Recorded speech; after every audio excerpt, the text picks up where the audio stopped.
ginawa na pong maximum terrorism. Hindi naman po terorista ang hinahanap nila, but kailangan pagmumukaing battleground ng isang place of worship. These almost 300 police officers deployed to arrest an international terrorist constitute less than 15% of the deployed police force to arrest Pastor Kibuloy. Mayroon din po na credible na balita na may nagpapakalat ng fake news at mayroon ding nananakit ng kapwa miyembro para isisi sa kapulisan. Police brutality is unacceptable, but this is also unacceptable.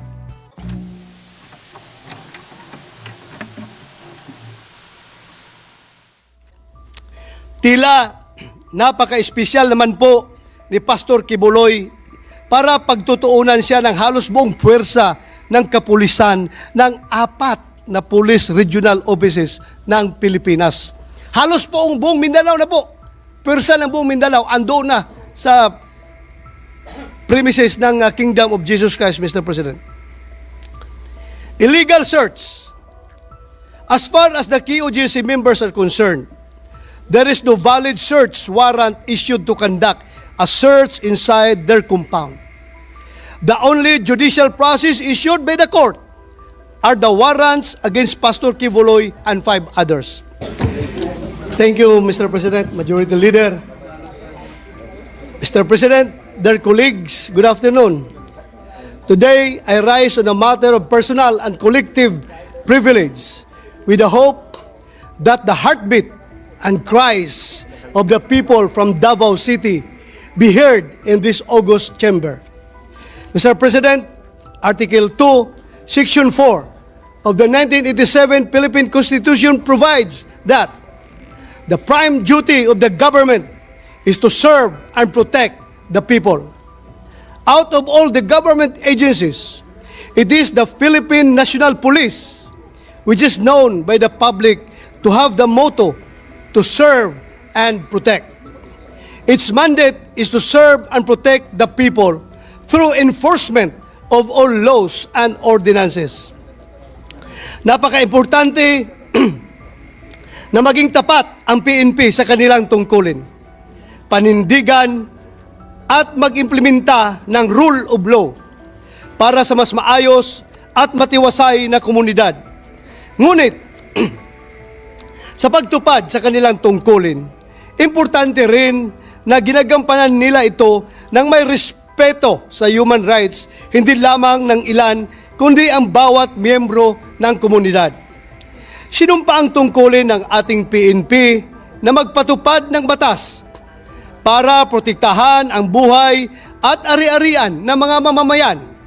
Ngunit, paano kung sa pagpatupad ng batas ay nalalagay sa panganib ang buhay at ari-arian ng mga tao? Ito po ang hinaing ng mga miyembro ng Kingdom of Jesus Christ, mga residente sa KOJC compound, pati na rin ang mga estudyante at propesor ng Jose Maria College Foundation Incorporated of Davao City. On August 24, 2024, around 2,000 cops from Police Regional Office 10, 11, 12, and 13 were deployed to implement the warrant of arrest against the leader of KOJC, Pastor Kibuloy, and 5 others. At this point, I want to make on record that we are not questioning the authority of the PNP to implement valid warrants of arrest issued by a court of competent jurisdiction. We are not questioning their desire to fulfill their mandate to arrest the person subject of the warrants of arrest. Ang tanging tanong po ng mga taga-KOJC, Mr. President, ay bakit kailangang mag-deploy ng higit 2,000 na pulis mula sa iba't ibang region para mahuli ang 6 na katao na miyembro ng KOJC? Kailangan ba na pag-implementa ng warrant ay magkampo sa loob at labas ng KOJC compound ang ating mga kapulisan? Tama ba ang ginagawang pagsasagawa ng search operation sa loob ng KOJC compound kahit wala namang na-issue ang korte na search warrant? Ano ang maaring gawin ng mga miyembro ng KOJC para maprotektahan ang kanilang mga karapatan? Saan pa sila pwedeng humingi ng tulong para matigil ang tila panggigipit sa kanila? Excessive force. Now, the alleged excessive number of deployed police officers, as a former chief of the Philippine National Police, I have not encountered an operation to implement a warrant of arrest wherein we deployed forces close to 2,000 people. To compare, the PNP also implemented a warrant of arrest against Zulkifli here, also known as Marwan. Marwan was listed among America's most wanted terrorists with $5 million bounty on his alleged involvement in a series of deadly bomb attacks in the Philippines. In the enforcement of the warrant against Marwan, the PNP only deployed 44 members of Special Action Force and more than 200 police officers as backup. Allow me to do the math. Less than 300 police officers to enforce a warrant against Marwan, who was then protected by more than 1,000 heavily armed Bangsamoro Islamic Federal Fighters and private armed groups around the so-called SPMS box, which includes Mama Sapano, versus 2,000 to arrest Pastor Kibuloy. These almost 300 police officers deployed to arrest an international terrorist constitute less than 15% of the deployed police force to arrest Pastor Kibuloy. Kaya ang tanong ng mga miyembro ng KOJC, mas mapanganib ba si Pastor Kibuloy kaysa isang most wanted terrorist? Mas mapanganib ba ang Davao City compared doon sa Mama Sapano na napakaraming umiikot ng mga armadong tao? Mr. President, wala na po sanang naging kaguluhan kung naging mahinahon lamang ang pagsisilbi ng warrant. Kung ang objective ay arestuhin o dakpin si Pastor Kibuloy, maaari naman po na maisagawa ito ng mapayapa. Minsan po, kahit gaano kalinis ang hangarin, kung ang pamamaraan naman na ginamit para makamit ito ay marahas, nagiging mali po ito at hindi katanggap-tanggap. Maihalin tulad po ito sa isang konsepto na madalas gamitin sa ating mga korte.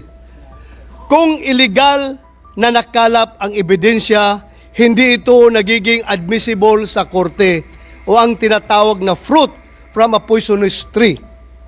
Pasintabi po sa mga pamunuan ng PNP PRO 11. Pero tila isinusubo nyo sa kapahamakan ang ating mga pulis. Inaakay ninyo sila sa bangin na maaring magdulot ng kamatayan sa kanilang mga promising careers. Kung hindi po sana naging overacting o overkill ang pagsisilbi ng warrant, ay nanatili lamang within the standard operating procedure, wala sanang gulo. The overwhelming number of police camping in front of the gates of KOJC with the simple goal of serving a warrant will naturally create fear and tension. It has created an atmosphere of terror, the same feeling of insecurity that our law enforcement agencies vowed to wage war against. PNP camping. Simula noong madaling araw ng August 24, 2024 hanggang sa oras na ito, nanatili ang pagkakampo ng mga pulis sa loob at labas ng KOJC compound. Gaano karami po bang bilang ng mga pulis ang kailangang i-deploy para arestuhin ang isang tao? Kinakailangan ba na magkampo pa ang mga pulis ng ilang araw? Gamit ang resources ng pamahalaan para lamang sa isang simpleng operasyon na pagsisilbi ng warrant. ang pagtitirik ng kampo ng ating kapulisan sa tarangkahan ng QOJC ay hindi lamang nakapagdudulot ng matinding abala sa kasapian ng QOJC, kundi maging sa mga komunidad na nakapalibot dito.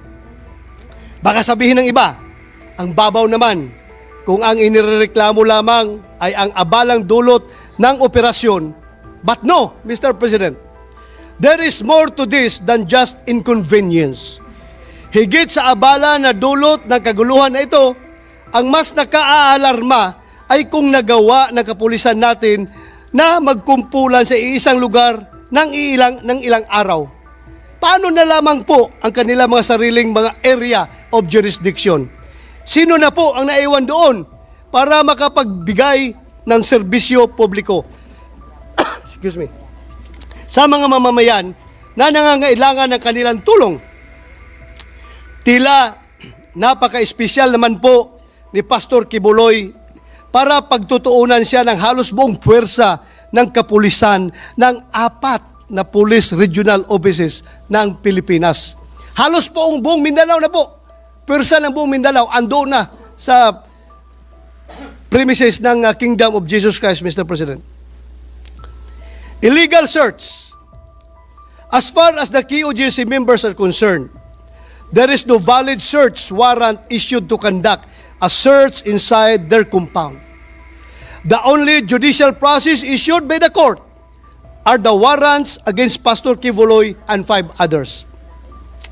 Due to lack of a valid search warrant, QOJC are claiming that searches made and being made by the PNP inside the QOJC compound are illegal and unconstitutional. They claim that PNP cannot and should not claim that such search is incidental to a lawful arrest. They anchor their stand on the established rule in the numerous Supreme Court decisions that the law requires that there first be a lawful arrest before a search can be made. The purpose cannot be reversed. Kung hindi pa nahuhuli o naaresto si Pastor Kibuloy o ang ibang miyembro ng QOJC na subject ng warrant of arrest, bakit nagsasagawa ng search ang PNP sa compound ng QOJC? May bago na po bang alituntunin ang PNP sa pag-iimplementa ng warrant of arrest? Tayo po mga pulis, isama ko na po ang aking sarili, ay mga takapagpatupad ng batas. Hindi po tayo mga alipin nito, pagkat tayo po ay may mga isip at puso. Higit sa lahat, hindi tayo mga kasangkapan na mga nakakataas sa atin na maaari tayong ituring na mga tao-tauhan sa ngalan ng batas para sa kung anumang motibo nila. Ang tunay na adhikain ng mga sumulat ng batas ay ang pangalagaan ang kapakanan ng bawat isa, ang mapaglingkuran at mabigyang proteksyon ang lahat, to serve and protect. Recourse of QOJC, Mr. President, sa gitna ng kaguluhan at presensya ng higit 2,000 na pulis sa QOJC compound at sa kahabaan ng Carlos P. Garcia Highway sa Davao City, isa pong miyembro ng QOJC ang binawian ng buhay at marami naman po ang nagpahayag na sila ay nasaktan dahil sa insidente. Desperado na po ang mga miyembro ng QOJC. Kahit po ang ilang residente ng Davao City ay nalulungkot sa mga nangyayari. Ngayon na lang po kasi ulit nagkaroon ng kaguluhan sa aming syudad. Sa kawalang pag-asa po ng mga miyembro ng QOJC, mukhang napag-iisipan na rin nila na gumamit ng dahas. Kaninang umaga, nakatanggap po ako ng report na mayroon daw mga miyembro ng QOJC ang sinasaktan ang iba nilang miyembro at isinisisi sa mga pulis. Kung totoo po ito, umaapila ako sa pamunuan ng QOJC at mga miyembro nito. Pigilan po natin ang ating mga sarili. Huwag po sanang sumama ang ating loob sa ating mga pulis na na-deploy sa inyong compound. Sila po ay sumusunod lamang sa kautusan ng kinauukulan. Huwag po ninyo sa kanila ibaling ang inyong inis at galit. Sinusubukan lamang po nila na gawin ang kanilang trabaho. Sigurado po ako na mas marami sa kanila ang hindi pinili na ma-deploy sa KOJC compound. Lagi po sana nating piliin ang kapayapaan. Naniwala po ako na likas na mabuti ang mga kasapi ng KOJC. Sana po ay i-exercise ng ating kapulisan ang maximum tolerance. Huwag po natin silang bigyan ng sapat na dahilan upang labanan ang pamahalaan. Sino man pong nakaramdam ng panggigipit ay maaaring humantong sa pagyakap sa karahasan. Sa mga miyembro ng KOJC, huwag po tayong mawala ng pag-asa. Manalig pa rin po tayo na ang mga alagad ng batas ay ipapatupad ng maayos ang batas. Patunay po rito ang naging temporary protection order na inilabas ng Regional Trial Court Branch 15 ng Davao City na nagpapapatigil sa PNP sa kanilang mga ginagawang paglabag sa inyong religious at academic rights. Here is my appeal to the President Bongbong Marcos, Mr. President. Mr. President, it is my fervent hope that my remarks in this August chamber will reach President Bongbong Marcos. To President Bongbong Marcos, I am reaching out to you in all humility. I do so not only as a concerned citizen and a resident of Davao City. I speak also as someone who deeply believes in your commitment to this nation. Marami na po tayong narinig sa balita. Hindi raw po aalis ang PNP dahil may nadidetect silang heartbeat. To that, we raise no objection. We are in opposition to question these technological advancements. And yet, while your PNP is focused on the underground heartbeat, which they suspect belongs to the heart of Pastor Kibuloy, I urge you, dear President of this nation,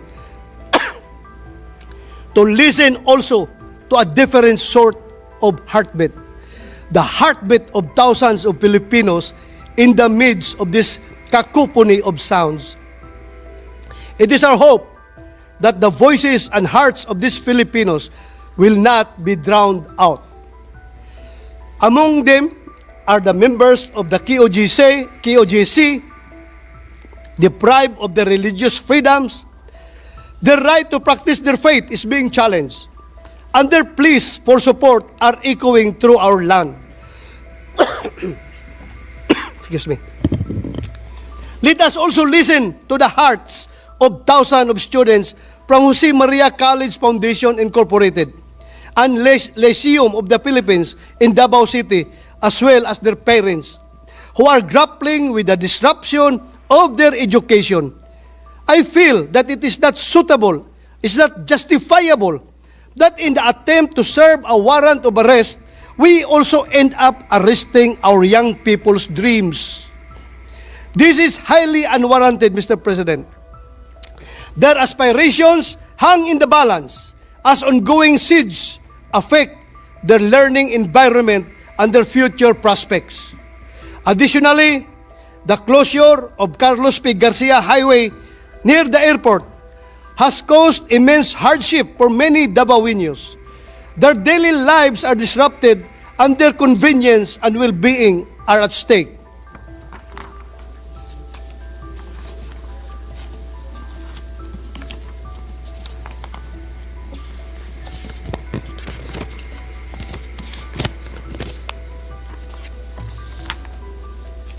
Pagod na rin ang mga tao. More precisely, pagod na rin ang mga puso ng mga tao. Their weary hearts have resorted to seemingly marching to a different beat, regretting their choice of leadership, losing their hope. Yet, I stand here with unwavering faith in you as the father of our nation. I, for one, still believe in your capacity to care for every Filipino. After all, regardless of where we find ourselves politically, socially, religiously, or even physically, we all share the same heart and spirit. Mr. President, the President Bongbong Marcos continue to listen to the heartbeat of the people. Hindi lamang sa sports, kundi sa lahat ng aspeto ng buhay Pilipino. Puso, Mr. President, puso. Maraming salamat po. Maraming salamat, Senator De La Rosa, Majority Leader. Mr. President, the minority leader is seeking the floor to interpellate. Minority Leader is recognized to interpolate.